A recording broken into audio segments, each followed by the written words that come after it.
U slučaju da imamo vodeni rastvor soli koja hidrolizuje, kako ćemo izračunavati koncentraciju, dakle, svih jona? Recimo da imamo amonijum hlorid. Amonijum hlorid je jedna normalna so koja vodi poreklo od slabe baze i jake kiseline i disosuje u vodenom rastvoru na amonijum jon i hloridni jon. Rečeno nam je da je koncentracija te soli 0,2 mola po decimetru kubnom. Dakle, mi iz ove koncentracije, iz stehiometrijskih odnosa, vidimo da 1 mol soli će dati 1 mol amonijum jona i 1 mol hloridnih jona, što znači da možemo ovde da zaključimo da će koncentracija, recimo, hloridnih jona biti ista ovolika, međutim, amonijum jona neće biti ovolika. Zašto? Amonijum jon vodi poreklo od slabe baze, pa predstavlja jaku konjugovanu kiselinu i taj jon podleže hidrolizi. Šta to znači da podleže hidrolizi? Ulazi u protolitičku reakciju sa molekulima vode, usled čega amonijum jon predaje proton molekulu vode, dobijamo amonijak i dobijamo H3O plus jon ili hidronijum jon. Što znači da moramo uzeti u obzir i ovu reakciju hidrolize. A za to nam je opet neophodna kiselinska konstanta amonijum jona, koja iznosi, naravno postoje tabele, to ne treba učiti napamet, 5 puta 10 na minus 10 mol po decimetru kubnom.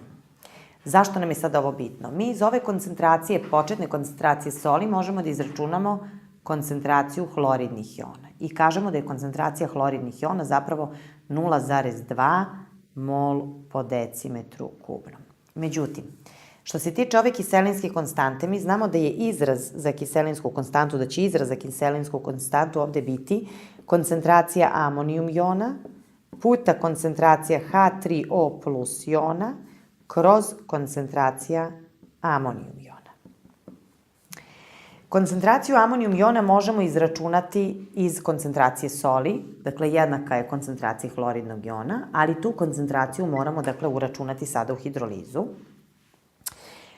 Konstantu imamo datu, a koncentraciju amonijaka i hidronijum jona možemo označiti istom promenljivom, jer vidimo da se nalaze u količinskom odnosu 1:1.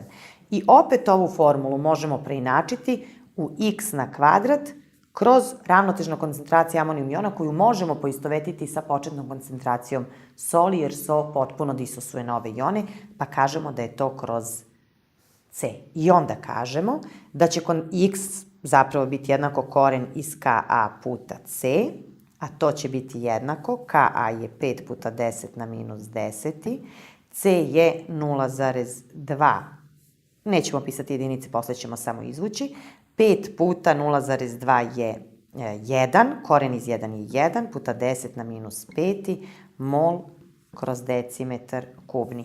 To će zapravo biti jednake koncentracije amonijaka i hidronijum jona, H3O plus jona. Dakle, u vodenim rastvorima soli koje hidrolizuju imamo više vrsta čestica. Imamo u ovom slučaju i amonijum jone, i hloridne jone, i amonijak, i hidronijum jone, i vodu, i opet, dakle, one amonijum jone koje su poreklom, dakle, iz soli. Dakle, moramo računati koncentracije svih mogućih čestica koje postoje u datom rastvoru.